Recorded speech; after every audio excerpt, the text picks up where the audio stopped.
Seja bem-vindo, Jorge Viana. Prazer recebê-lo aqui no RB Notícias. O prazer é meu, Muniz, de poder estar aqui conversando contigo, né? Podendo dar um abraço nas pessoas do jeito que é possível nesse tempo, com máscara e à distância.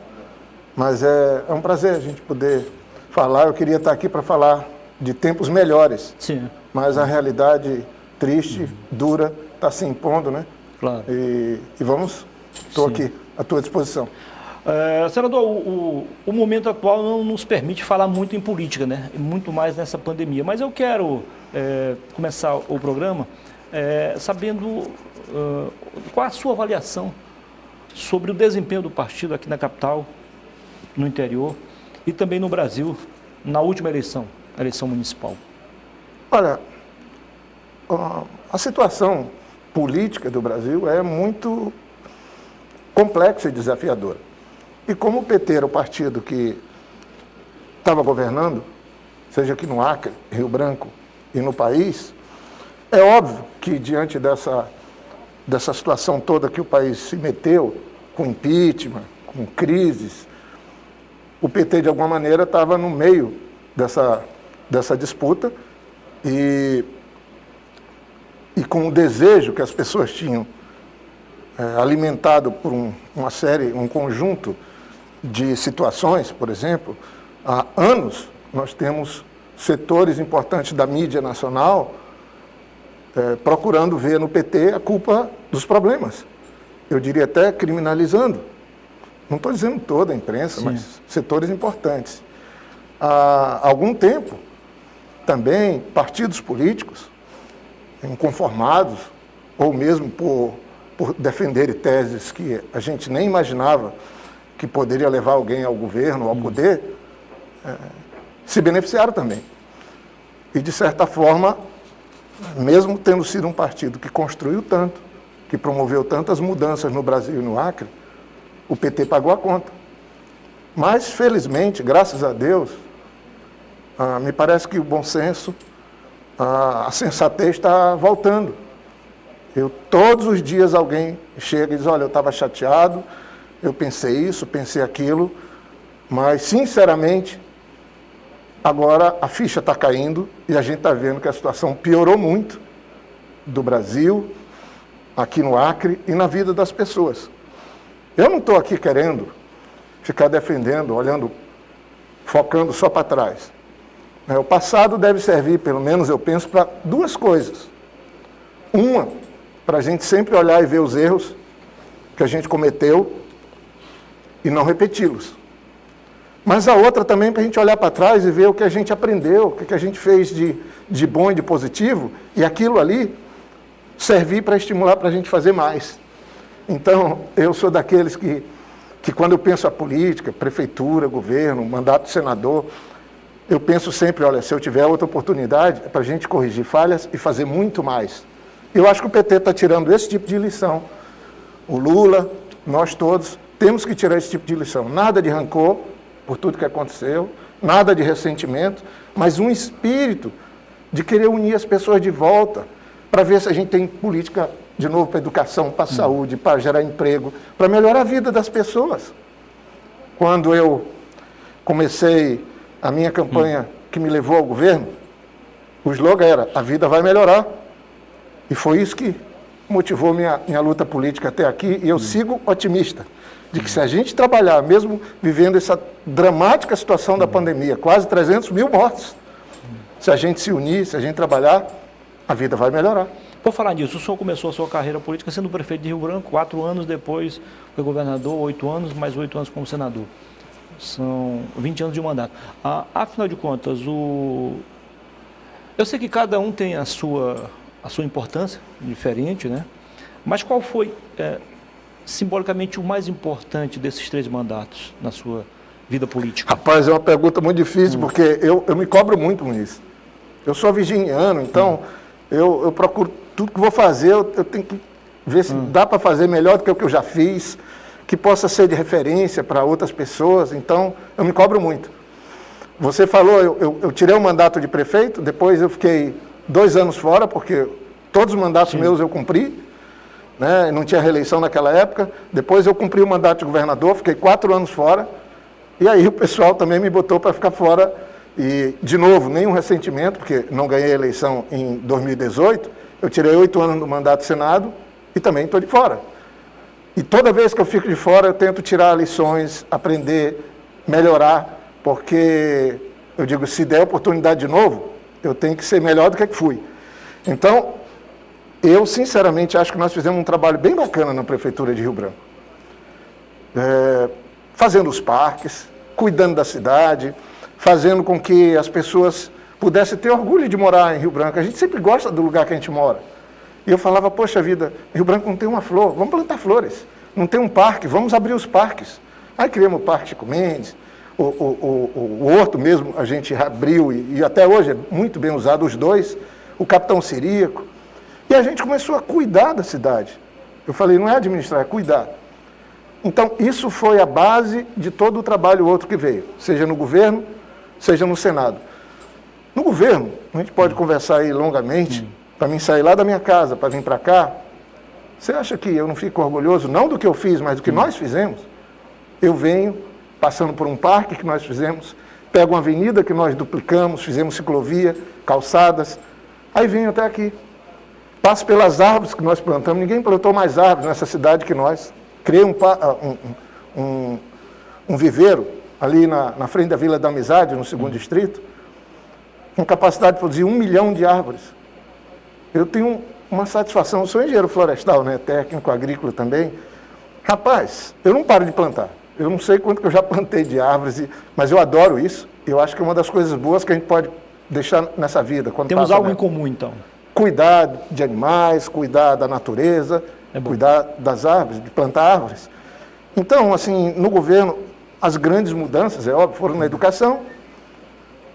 Não posso deixar de falar assim também da saúde. Se a gente não tivesse feito as UTIs do pronto-socorro, se a gente não tivesse construído do zero o hospital do Juruá e o pronto-socorro do Juruá com UTI, se a gente não tivesse feito o hospital da criança, o hospital do idoso, construído as alas para doentes mais graves na fundação hospitalar, se a gente não tivesse construído no meu governo, estou falando exclusivamente do meu governo, 8 hospitais de pequeno porte nos municípios do interior que não tinham um posto de saúde. Se a gente não tivesse criado a hemodiálise, tinham 70 famílias que moravam fora do Acre porque não tinha hemodiálise no Acre quando assumiu o governo. E se a gente não tivesse criado, implantado a primeira usina de oxigênio, uma usina aqui, junto com a empresa, aqui em Rio Branco, nós implantamos, depois o governador Tião Viana ampliou. Se nós não tivéssemos trazido, porque foi na nossa época, graças a Deus, a Faculdade de Medicina para cá, como é que ficaria? Quando eu olho para trás, eu agradeço a Deus ter tido o privilégio e a ajuda para fazer essas coisas. Nós fizemos, o Binho fez a parte dele, o Tião, mas isso serve para uma coisa para mim. Para dizer o seguinte, ó, o Acre tem jeito, as coisas podem melhorar. Se a classe política acertar a mão, se não forem negligentes, se as pessoas tiverem plano, se montarem boas equipes. Isso eu sinto falta na política hoje. Como é que você pode ter um relator do orçamento, senador do Acre, e a proposta mais importante dele era tirar o dinheiro da saúde e da educação? Diminuir aquilo que a Constituição obriga. Você acha que os prefeitos, não estou dizendo do Acre não, do Brasil inteiro, quase 5.600 prefeitos vão gastar com educação e com saúde se não for obrigado? Obrigado já não gasta. Difícil. Gente, a proposta mais importante era essa, e reduzir o auxílio emergencial. Eu tenho vergonha. Porque se fosse eu procuraria fazer de outro jeito. Primeiro, quem está no meio da pandemia. Na pandemia precisa de mais dinheiro para a saúde. Se a gente está perdendo tantas vidas, é porque a gente poderia e deveria ter investido mais em saúde. Sim, com certeza. Que país vai ter futuro sem educação, gente? O senhor falando da prefeitura aí, no início da carreira, eu lembrei que em 94 o senhor poderia ter saído. Existia uma possibilidade de você sair, né, renunciar ao mandato para ser candidato ao governo, lembra? E eu lembro que o Orley Cameli, que foi eleito prefeito junto com o senhor lá em Cruzeiro do Sul, tinha interesse da sua permanência na prefeitura para abrir o caminho, como de fato aconteceu. E aí, 4 anos depois, foi a vez do senhor ter o interesse em ele não ser candidato para facilitar as coisas em 98 para a sua vitória. Foram 2 momentos distintos na carreira de cada um. Mas a pergunta não é sobre isso, é só para constar aqui. Afinal de contas, qual é a sua opinião, qual é a sua visão enquanto cidadão comum, enquanto ex-senador, enquanto ex-governador, ex-prefeito, sobre as ações do governo no sentido de conter o avanço do coronavírus e salvar vidas aqui na capital e no interior? Eu lamento profundamente, porque minha família ficou enlutada. Eu sigo com tios doentes. Nós estamos chegando a uma marca assustadora de 300 mil vidas perdidas.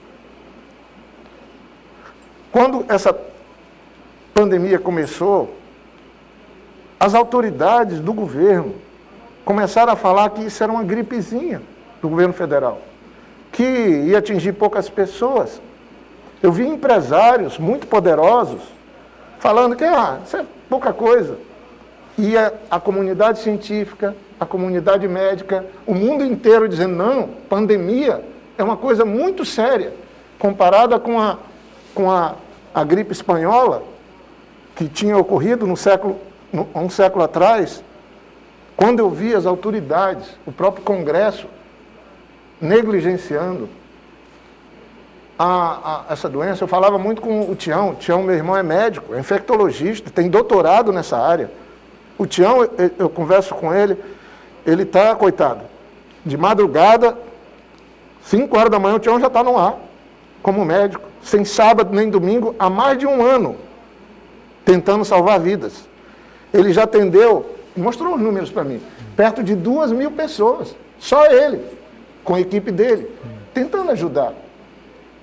As pessoas me ligam às vezes, dá para conseguir um horário com o doutor Tião, porque o Tião é um estudioso. O Tião já alertava lá atrás, olha, isso aqui é uma tragédia. E não precisava ser especialista médico. Se você é prefeito, governador, presidente da República, quando a gente está doente, a gente procura um médico. Claro. E quando é uma doença muito complexa, a gente procura um especialista. Aí quando eu vi os políticos começar a querer dar lição de moral, do que é que ia ser algo que nem tinha começado. Só que se passou 1 ano desse jeito. Acabaram de demitir o 4º ministro da Saúde, trazendo agora de volta um médico. Tiraram um general. General não entende de saúde. General é formado para ir para a guerra. É uma loucura o que está acontecendo com o governo. Sinceramente eu falo isso. E se o governo não sabe nada, tem a pior equipe, bastava olhar para o que estava ocorrendo na Europa. Você acha que a Europa não ia parar todinha? O mundo velho é a Europa. Os países ricos. O povo mais rico do mundo vive na Europa. Você acha que eles iam parar tudo porque era uma gripe? Você acha que os Estados Unidos, a nação mais rica, mais poderosa do mundo, ia parar se fosse só uma gripezinha? Você acha que os países da Ásia... Gente do céu! E aí tem 1 ano que o Brasil está fazendo as coisas erradas. Deixou de comprar vacina o ano passado. Esse ministro que foi demitido, um general, para atender um capricho do presidente da República. Esse general que foi demitido agora, 2 estrelas da ativa, provavelmente vai agora responder na justiça pela falta de oxigênio em Manaus e por mais de 60 mortes, pela falta de oxigênio aqui e por quase 300 mil mortes. Estou dizendo que ele é o culpado, não. Mas Felipe Neto chamou o governo de genocida, chamou com razão. Esse é um governo genocida. E eu, sinceramente, se tivesse com mandato, se fosse parte da classe política do Acre, eu estaria brigando, como não fez o relator do orçamento, como os nossos senadores poderiam ter feito para o Acre ter vacina, para não faltar oxigênio. Todo mundo juntos, unidos, gente. Uma doença dessa precisa da união de todo mundo. Precisa da gente ter um governante, um líder, que não venha como veio o presidente aqui. O presidente veio aqui, aglomerou pessoas, não usava máscara. Agora está usando porque o Lula deu um discurso, porque aumentou o número. Gente, não pode ser assim. Quem que vai frear isso? Todo mundo sabe que uma pandemia, ela é uma coisa complexa. As pessoas sabem que isso é o vírus. O vírus é um fragmento de RNA, é uma coisa morta. Ele precisa que alguém pegue aqui e leve para colar. Ele precisa ir. A gente, levando ele, quando ele chega, que ele vai, que ele bate no sangue lá, aí sim, o sangue é que leva ele. Gente do céu! O senhor concorda com a ideia de que muitos defendem que a pandemia foi, no primeiro momento, mercantilizada e depois politizada? O senhor responde daqui a pouquinho, tá bom? Nós vamos ao intervalo comercial e em 2 minutos, Jorge Viana estará aqui de volta comigo para responder a pergunta feita. Antes que o senhor responda a pergunta feita na virada do bloco, vamos mergulhar no túnel do tempo. Vou fazer uma pegadinha com o senhor aqui. Neto, coloca essa foto. São 2 fotos, na verdade, uma editada e outra original. Eu vou perguntar ao senador se ele lembra a data dessa foto. Vamos lá, então, desta foto. Rapaz. 11h33. Lembra a data? Ah. Abre a foto agora, Neto. Me ajuda aí, né? Aliás, fecha, faz aquela outra. Isso, essa daí. Agora acho que dá para você lembrar que data é essa aí. Prefeitura. Você tinha largado já a prefeitura. Era a prefeitura. Sabe que dia é esse aí? Começava aí a segunda fase da sua carreira.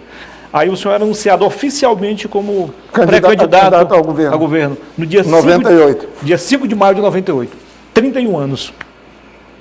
Não Olha tinha um aí. cabelo branco, hein, senador? Velhos tempos. Né? Bons tempos, né? Legal. Mas sempre apertado pela imprensa. Sempre apertado aí. Porque a imprensa ajuda bastante. O primeiro microfone aí era da TV Rio Branco. TV Rio Branco, tá ali, TV Acre, Gazeta, TV Acre e TV 5. Nesse tempo não havia festa dos blogueiros ainda, não. Dos interpretadores. Agora é mais desafiador ainda, mais desafiador, com certeza. E no finalzinho tem outra surpresa, viu? Vai se preparando aí. Mas não é desagradável, não. Não. Fique tranquilo, tá bom? Desagradável mesmo é viver esses tempos, né? Com as mortes, que a gente, toda hora que eu posso, eu tento confortar alguém, mandar uma mensagem. O senhor viveu isso na pele, né? A gente vive... Não me fale, sabe? Eu estou pedindo a Deus que esse tempo já passe, que a gente volte a se abraçar, sorrir. E lamentavelmente, no mundo já começou a acontecer, ou já vai começar a acontecer, e aqui no Brasil as coisas ainda seguem piorando, né? Você estava falando, o que fazer? Olha, primeiro que se no meio de uma pandemia tem que seguir a ciência, a orientação das autoridades de saúde e adotar medidas, concretamente. Medidas pessoais, cada um de nós tem que adotar medidas, né? De higiene, de mão, de isolamento social, como eu falei, que o vírus ele é levado por alguém. E óbvio, né? Graças à ciência, agora temos acesso à vacina, trabalhar para que todos possam ser vacinados. Tá. Mas eu acho que, assim, os governantes, os líderes, deveriam trabalhar pelo menos em 2 frentes, em vez de ficar nessa discussão politizando um problema que põe em risco a vida. Na sua opinião, houve, de fato, a politização da pandemia? Houve. A mercantilização, muita gente está se dando bem financeiramente, né? Eu não sei, é uma tragédia tão grande. Eu sei que tem gente que está ganhando agora, aproveitando para ganhar dinheiro, mas é um terror. Mas eu acho que houve sim. E, por exemplo, eu vou pegar um exemplo de um país que os que estão no governo lá em Brasília admiravam, queriam botar até bandeira dos Estados Unidos junto com a bandeira nacional e falando que isso é nacionalismo. Eu nunca entendi isso. Mas os Estados Unidos trocou o presidente da República, tirou um presidente que era muito parecido às teses com o daqui do Brasil, era um fã um do outro, trocaram o presidente e em poucos meses os Estados Unidos já têm data para se livrar da pandemia. Todos os professores dos Estados Unidos, nesse mês de março, vão estar vacinados. Toda a população vai estar vacinada em maio, população que precisa da vacina. Trocou o presidente e o presidente adotou 2 medidas, que eu acho que faltam aqui. Uma é a sanitária, não podia estar trocando o ministro da Saúde. Tinha que estar implementando conjuntamente com os governadores, com o prefeito, com a sociedade. Então, toda semana, o líder tinha que ir lá mesmo na televisão, junto com o seu comitê de cientistas, de médicos e médicas, orientar a gente o que fazer. Mesma coisa nos estados, mas todo mundo junto. Isso teria e funciona, ainda dá para fazer. Mas tem uma outra, que é econômica. Em vez de ficar brigando, tem que deixar tudo aberto e todo mundo andando, porque senão a economia vai falir se as pessoas não tiverem dinheiro, se as pessoas seguirem morrendo. Aí não sobrevive nada. Então os Estados Unidos lançou um programa sanitário de vacina, de cuidado, de isolamento social e lançou um programa de socorro às pessoas. Os Estados Unidos botou 4 trilhões de dólares na economia. Aqui no Brasil, estamos discutindo botar um teto para limitar o gasto, inclusive na saúde. Essa tragédia que o Congresso estava votando. Acabaram de votar uma PEC, a 186, lamentavelmente, com o apoio de boa parte dos políticos do Acre, dos senadores e de boa parte da bancada federal, com as honrosas exceções sempre da Perpétua e do Léo, uma PEC que congela o salário dos funcionários por 15 anos. Os Estados Unidos estão fazendo o contrário, está dando dinheiro para as pessoas. Tem gente que recebe lá 20 mil reais por mês de auxílio emergencial. Os Estados Unidos está botando o PIB do Brasil de 5 anos, ele está jogando na economia para recuperar a economia. Aqui o Paulo Guedes e o presidente quer tirar o dinheiro da economia. É uma perversidade que estão fazendo com os servidores públicos, com os funcionários. Não tem governo que funcione tratando mal o servidor. O servidor precisa de salário, de condição de trabalho. Ele é o maior aliado de uma equipe, de um governante. Foi assim que deu certo comigo. Outra coisa que estão fazendo aqui no Brasil, esse auxílio emergencial. O relator do orçamento, senador pelo Acre, teve coragem de, em vez de dar 600 reais para pessoas, botar 250. Eu queria aqui cumprimentar alguns parlamentares. Mas escute aqui, o senhor é alguém muito inteligente, sempre estudioso. A economia brasileira resistiria a algo maior que esse valor? Resiste, porque já gastaram quase 500 bilhões e mal gasto. Mas o problema é de onde viria esse Não, dinheiro. de onde vem. Todos os países fazem o quê? Estão fazendo dívida, sinto muito. Não tem o que fazer diante de uma pandemia. Os Estados Unidos estão fazendo o quê? Está tirando dinheiro de onde? Ele faz. Mas, senador, os próprios economistas independentes entendem que não, hoje o Brasil já não tem mais para onde. Não. Veja bem. O PIB está todo comprometido. Isso é igual a uma guerra. Não. Os Estados Unidos vai ficar com 200% da dívida. O país mais rico do mundo hoje ainda, porque a China vai passar eles, vai ficar com a dívida, o dobro do PIB dele. A nossa do Brasil, quando nós governamos, era 50% do PIB. Deve chegar a 100% do PIB. Mas a pandemia não tem o que fazer. O governante o que é que faz? O governante pega, põe isso aqui, precifica, diz, ó, a pandemia, a saúde, o socorro às empresas e à economia vai custar tanto. Você gasta isso com responsabilidade, e vai pagar isso ao longo de 40 anos, sinto muito. Vamos salvar as vidas. Gente, raciocina aqui comigo. Por que os Estados Unidos não estão uma quebradeira de empresa? Na Europa também não. Porque os governos socorreram as empresas. Aqui está tendo essa discussão de fecha e abre, e nem fecha nem abre, é meia boca, porque não houve socorro para as empresas. O pessoal quer que fecha para poder cuidar da área da saúde. Mas quem é que vai cuidar da padaria, da mercearia, que fechada não vende? O governo é que tem que cuidar. O que é que está acontecendo com o governador? Mas esse é o maior problema, né, senador? Que por parte dos governos estaduais e os municipais, não há praticamente nenhuma contrapartida, né? Eu diria... Por exemplo, ó, 293 bilhões foi o custo do auxílio emergencial, 420 bilhões foram destinados aos estados. E os estados fizeram o quê? As prefeituras, por essa gente que está sem trabalhar, sem poder trabalhar, melhor dizendo. Não, eu acho que o governo central brasileiro fez muito mal. Não fez o que tinha que fazer. Porque você, de novo, quer fazer uma cópia? Copia a Europa, porque os países lá começaram a ter doença antes da gente, ou copia os Estados Unidos, que estava com um número de doentes parecido com o nosso, que agora está saindo da pandemia. Quando eu falo de socorrer as empresas, é socorrer mesmo. Como é que eles fazem? Eles pegam o que a empresa gastou em julho de 2020, estou voltando aqui no tempo, em julho de 2020, ele pega o que ela gastou em julho de 2019 e ajuda com 60%, 70% do gasto daquela empresa, o dinheiro chega na empresa, tem que confiar nisso, salvar a empresa. Não, eles fizeram aqui, pelo menos na folha de pagamento, de quem aderiu, até 80% do valor. Pois é, mas tinha que fazer para todo mundo. Tem que ter dois movimentos, o auxílio emergencial e socorrer as empresas.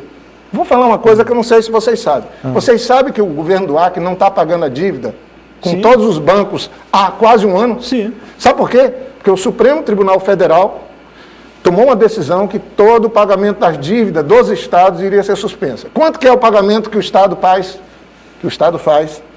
Todo mês do serviço da dívida aqui do Estado. Todas as dívidas, todos os governadores. Perto de 50 milhões por mês. Perto de 50 milhões por mês, se você multiplicar por 10, dá 500 milhões. Se você multiplicar por 12... mais de meio bilhão por ano. 600 milhões. Onde vai esse dinheiro? Daniel Zen, deputado estadual, nós discutindo, tentando ajudar.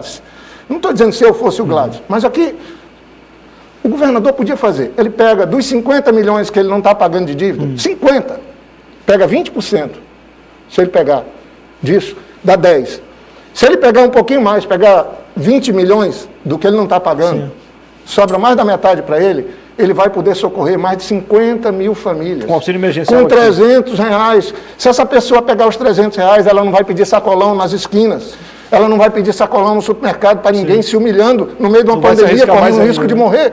Ela vai ter o dinheirinho dela, ela vai comprar na mercearia, ela vai comprar na padaria, vai aquecer a economia. É com dinheiro na mão das pessoas que a economia se levanta e não tirando o dinheiro das pessoas. Então, por que não está sendo feito isso, gente? Aí você tem como ministro um Paulo Guedes, a relatoria do orçamento fazendo isso, está errado. Então, o deputado Daniel Zen apresentou uma proposta que podia chamar de renda mínima, não, para mim é auxílio emergencial. Quando eu fui governador, antes de ter o Bolsa Família, com a Marina ainda, nós criamos o adjunto da solidariedade, que era um dinheirinho para as pessoas não ficar pedindo, se humilhando para ninguém. Você vê agora, na alagação, a deputada Perpétua foi lá com a ajuda dos artistas, da CPT, distribuir cesta básica. O Daniel Zen foi, o Léo de Brito foi. O deputado Léo de Brito está aí fazendo um trabalho extraordinário, estou muito orgulhoso, porque ele está lutando por aquilo que o governo do Estado e aquilo que o governo federal deveria fazer. O Léo não está lá fazendo oposição. O Léo de Brito está ajudando. Claro. E nós todos, quando o governador falou de vacina, todos nós apoiamos. A gente quer que aconteça. Agora, gente, depois de 1 ano de pandemia, raciocine comigo. Vai fazer 1 ano amanhã. Pensa aqui, comigo. O decreto. Era para estar faltando oxigênio, não deu para planejar. Era para estar faltando UTI, não deu para planejar. Depois de 1 ano, não estou falando do primeiro mês da pandemia. O Brasil está ficando agora, essa semana, o pior país do mundo da pandemia, por conta da posição do governo central, brigando com os governadores, brigando com o prefeito. Isso não funciona. Ainda sobre a pandemia, o senhor aprova as ações do governo do Acre? Ou melhor dizendo, vamos ser mais práticos, se o senhor fosse governador, o senhor adotaria as mesmas práticas ou faria algo diferente? Sobretudo agora na questão da saúde e na questão econômica também. Olha, com todo respeito, eu acho que o governo do Acre foi conivente com o Bolsonaro. Como assim? Conivente, ficou apoiando, nunca cobrou. Como é que o governador baixa um decreto? Mas ele andou assinando algumas cartas dos governadores também, lembra? No início. Como é que o governador assina um decreto dizendo que está restrito aqui no nosso estado, que todo mundo tem que andar de máscara? Aí vem o presidente do lado dele, sem máscara. Ou ele tira a máscara e rasga o decreto, ou ele pede ao presidente, o presidente põe a máscara, porque nós temos um decreto que eu assinei. O senhor faria isso para o governador?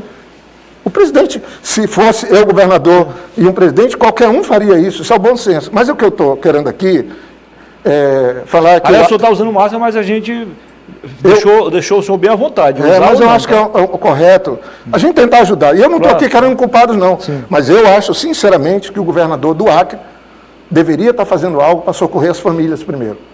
Não é só levar uma sacola, uma cesta básica, isso é um gesto nobre. Mas por que não cria a renda? Por que não faz o auxílio emergencial? Você acha que é justo as pessoas, no pior momento da pandemia, ficar sem o auxílio emergencial? As pessoas estão passando fome. Nós nunca tínhamos visto isso mais no Acre, gente passando fome, desempregada, sem ter onde trabalhar. Aí ficar discutindo se vai ou não vai. E outra coisa, para mim, uma coisa que precisava aqui ter mais sério é a informação para a população. Quantos leitos de UTI tem, como é que foi aberto, e não uma propaganda, só falando que abriu não sei quantos leitos e está faltando oxigênio. Então, eu não estou querendo jogar pedra em ninguém, eu acho que eu torço para que o governador Gladys consiga nos ajudar a diminuir as mortes e as vítimas. Eu não vou fazer igual o vice-governador dele faz, porque no meio de uma pandemia eu nunca vi uma briga tão grande de um governador com o vice, se agredindo em redes sociais. Eu estou vendo familiares do vice-governador agredindo, ou pelo menos denunciando o governador. Isso é terrível. Era hora de união de todos. Era hora de chegar o governador, pedir a compreensão de quem é de oposição, de quem é, para todo mundo estar junto, pela vacina, pela salvação das vidas. Gente, se num momento como esse não há união, em que momento vai ter? Eu, às vezes, fico me perguntando, era para isso que queriam ganhar? Era para isso que queriam chegar na presidência da República? Chegar aqui na prefeitura de Rio Branco? Eu lamento muito esse episódio agora, que houve essa semana na prefeitura. Ontem? Eu fiquei numa tristeza, porque os garis, as margaridas, os roçadores, para mim, são as pessoas que limpam o chão que a gente pisa. São as pessoas mais simples do nosso povo, que precisam tanto daquele salário. As pessoas estão sem receber. Isso não acontece há mais de 20 anos na Prefeitura de Rio Branco. Com todo o respeito, eu falo isso. O atual prefeito foi uma vez acusado de ter batido em pessoa lá no município dele, falou que não era nada daquilo. Mas esse gesto de mandar a força poderosa da polícia, a polícia tinha que estar usando a força total contra os bandidos, contra a facção, contra quem está aí amedrontando a gente há muito tempo, e não contra os desarmados e humildes servidores. A primeira reunião que eu fiz quando fui prefeito, a primeira reunião, no primeiro dia que eu cheguei na prefeitura, foram com as pessoas que limpavam o chão da prefeitura. O prédio da prefeitura era o pior da cidade, o mais mal fedido. Eu chamei, tinham lá quase 20 mulheres, e tinha o Bico-Bico, que ele também trabalhava lá como assistente.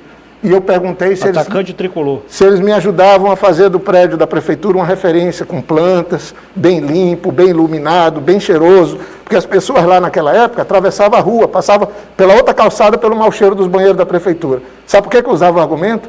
Eu falava assim, olha, se a prefeitura não estiver bem limpa, pode ser pobre, humilde, mas bem limpinha, bem cheirosinha, arrumadinha, ninguém vai dar dinheiro para a prefeitura, ninguém vai pagar o IPTU, ninguém vai pagar os impostos, ninguém vai trazer um projeto para financiar.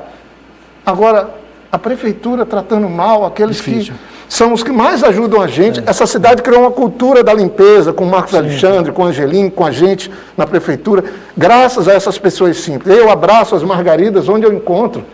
Os garis são meus amigos, são nossos amigos. Difícil. Aí quando eu vi a polícia lá, uma missão quase impossível. Eu pergunto de novo assim, foi para isso que ganharam? Uma missão quase impossível. Nós temos 1 minuto só para encerrar o programa, porque tem um vídeo aí que eu quero que o Neto coloque no ar. Pois não. Caso a candidatura do Lula seja de fato concretizada, ele resolve o problema lá no STF. Pode ajudar muito, pode mudar o cenário aqui e também no Brasil, para o PT e os partidos de esquerda? Eu acho que a mudança vai vir de cada uma das pessoas. Eu acho que nós não podemos atacar nem jogar responsabilidade no eleitor. As pessoas votaram com esperança. 90 milhões de pessoas não votaram no Bolsonaro. 50 e poucos milhões votaram. Mas mesmo esses que votaram com alguma ideia de que alguma coisa nova acontecesse. Tem muita gente se decepcionando. Por isso que eu nunca fico com raiva de quem não me ajudou na última eleição. Porque já me ajudou antes, e quem sabe, se eu for candidato, pode me ajudar na próxima. Mas o mais importante é que sem a gente ter bons políticos, bons líderes, a gente não vai promover as mudanças. O Brasil precisa se reencontrar com sua história. A gente precisa brilhar os olhos de novo, entender que o brasileiro é um cara bom, mas para a gente ser uma pessoa boa, a gente tem que parar de fazer coisas ruins. Sinceramente, ultimamente, tem gente misturada. Em cada família tem uma pessoa que é do gênio ruim, que defende o mal, e começa pelo presidente da República. Eu, sinceramente, prefiro apostar na coisa boa. Entendi. Nas pessoas boas se juntando novamente, se abraçando, e a gente começando uma história linda, nova aqui no Acre, na política, no Brasil. Legal. Tenho essa esperança. Atenção, produção, coloca no ar, então, o vídeo aí. Depois a gente volta a conversar com o senador. 11h51.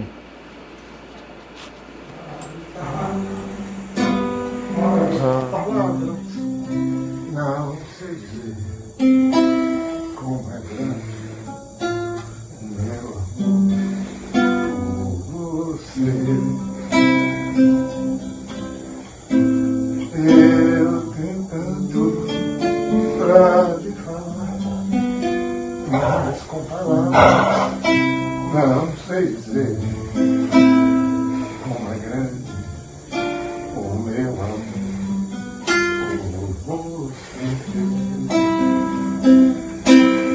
E não há nada pra comparar, para poder me explicar como é grande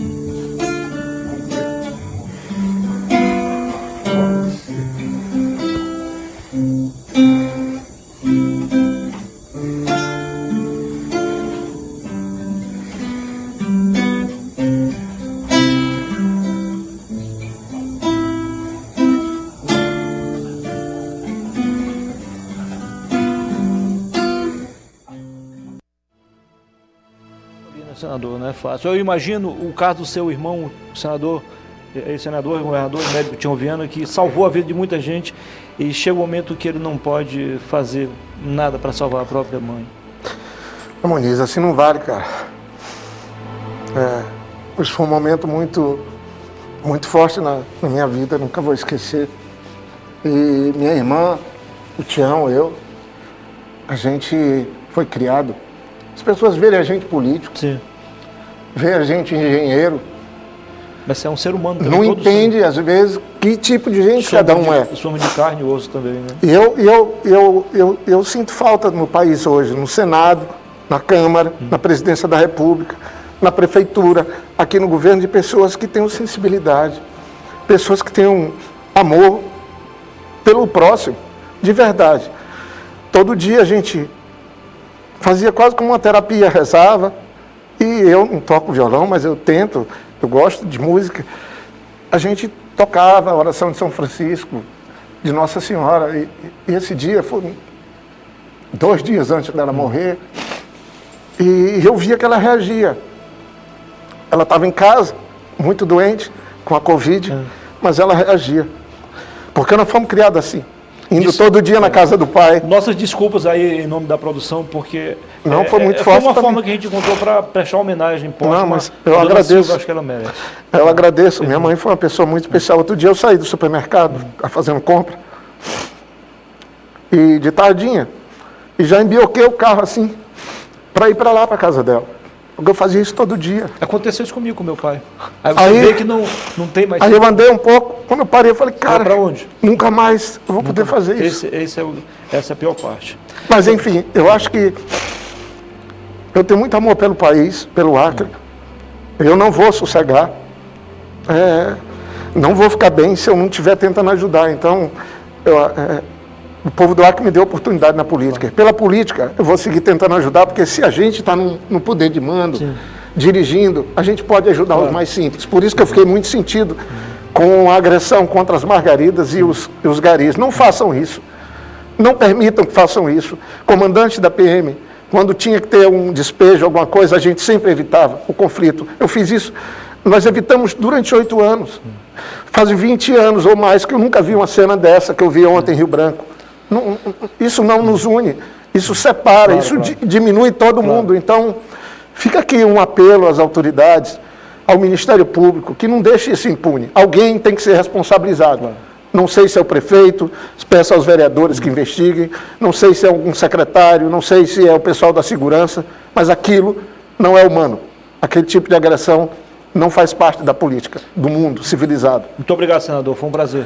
Desculpe mais uma vez. Desculpa aí também, mas vocês me traíram de alguma maneira com essa imagem. Um abraço. Mas que Deus possa proteger o nosso povo e todas as famílias.